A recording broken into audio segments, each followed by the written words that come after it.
It's the weekend of July 4th, 2026, and we're taking Independence Day in the dark.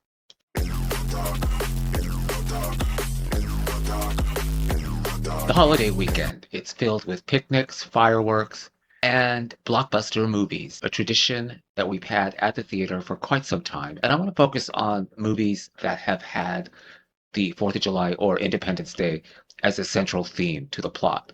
And there have been some good ones. So I want to go over a few of them. There's a slasher film, a summer blockbuster, and a big science fiction movie that I'm going to be talking about on this 4th of July weekend. First up is I Know What You Did Last Summer. I Know What You Did Last Summer stars Jennifer Love Hewitt, Freddie Prinze Jr., Ryan Philippe, and pop culture icon Sarah Michelle Gellar.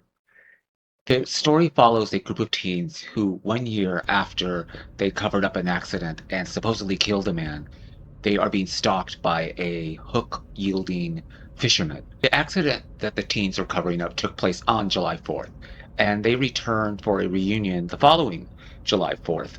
And that's when they are at a party, and one of them receives a note that says, I know what you did last summer.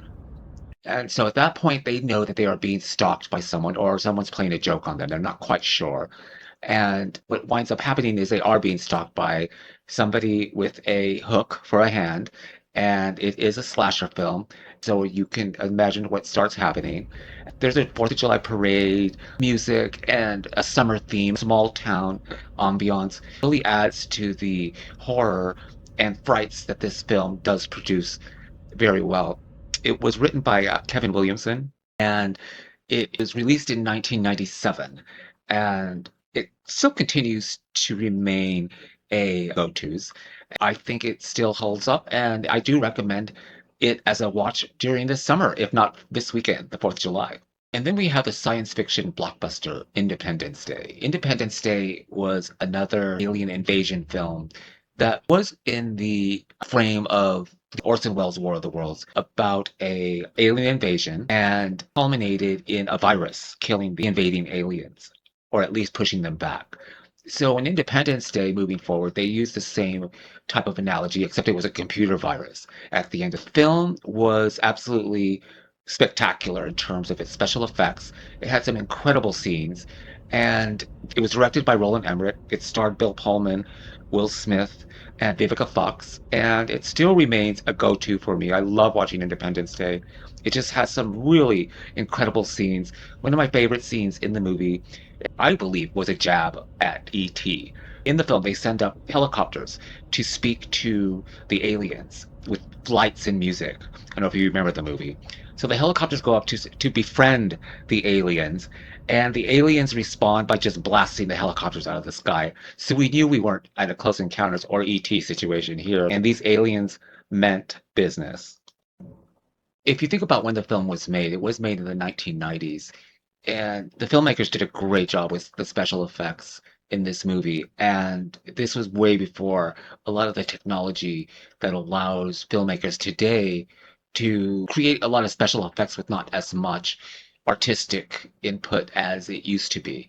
Not that anything out right now isn't great, but it's just the way these films were made in the past was just practical effects in a lot of these films. For example, the shadows over the cities, if you remember the shadow that hovers over Los Angeles, New York, and Washington, D.C., in those scenes, what the filmmakers did is they had scale models of each city at the lot, and all they did was back up a truck to create the shadow hovering over the cities. It was just amazing. I thought the way it wound up on film, it really looked incredible.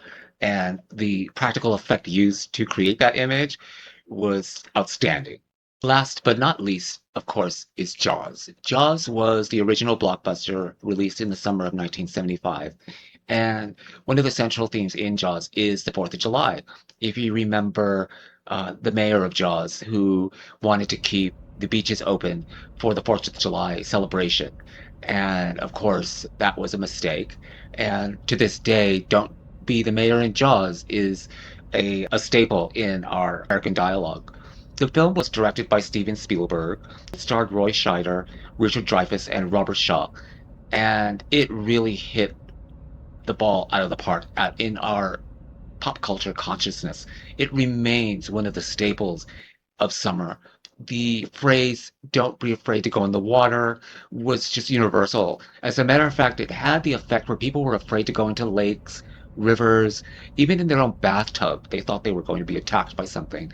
It was just incredible. It really was one of those moments in time where a movie just really takes over a summer and takes over a decade and quite frankly takes over a genre as Jaws has in terms of horror and action and summer blockbuster. Jaws was nominated for Best Picture of the Year. It quite frankly, it's really hard for the Academy to ignore a film that the audience determined was the best picture of the year. You kind of just have to give it to the Academy to at least have acknowledged Jaws.